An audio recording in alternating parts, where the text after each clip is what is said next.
అధికార తెలుగుదేశం పార్టీ నాయకుల అక్రమాలకు అడ్డు అదుపు లేకుండా పోతోంది. తమకు ఎవరైతే ఎదురొస్తారో వారిని అంతమొందించేందుకు సిద్ధపడుతుండటంతో అందరూ భయోందోళనకు గురవుతున్నారు.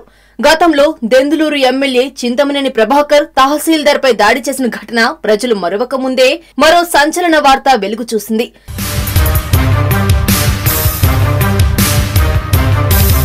చంద్రబాబు నాయుడుకు ఇష్టమైన జిల్లా అనంతపురం జిల్లా ధర్మవరం ఎమ్మెల్యే వరదాపురం సూరి చేసిన వ్యాఖ్యలు ఇప్పుడు రాష్ట్ర వ్యాప్తంగా కలకలం రేపుతున్నాయి. 2019 సార్వత్రిక ఎన్నికల్లో చంద్రబాబు నాయుడు ముఖ్యమంత్రి అయితే మనకు తిరుగుండదని, ఎన్నికలకు సంబంధించిన కౌంటింగ్ పూర్తయిన క్షణం నుంచే వైఎస్సార్ కాంగ్రెస్ పార్టీ నాయకులపై దాడులు మొదలు పెడదామని వ్యాఖ్యానించారు.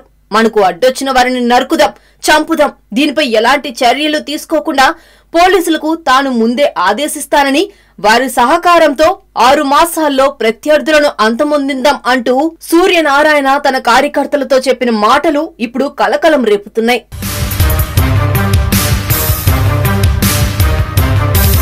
నియోజకవర్గంలో కీలకంగా పనిచేస్తున్న టీడీపీ నేతలు, మాజీ MPP, Valmiki corporation Madhyaleti councillor Rayapati Ramakrishna, Gantapuram Jaggu, Boyapati ప్రదీప్లు ఎమ్మెల్యే ఆగడాలకు తట్టుకోలేక పార్టీకి రాజీనామా చేశారు.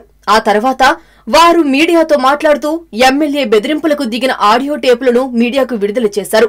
అధికార బలంతో సూరి అక్రమాలకు అడ్డు అదుపు లేకుండా పోతుందని మండిపడ్డారు. నియోజకవర్గంలో అనుచరులను ఏర్పాటు చేసుకుని వసూళ్ల దందా చేస్తున్నారని వారు ఆరోపించారు. టీడీపీ ఆవిర్భావం నాటి నుంచి పార్టీ కోసం కష్టపడిన నాయకులను పట్టించుకోకపోవడం దారుణమని ఆరోపించారు.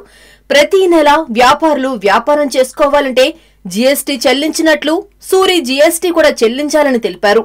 Please subscribe the Janahitam TV.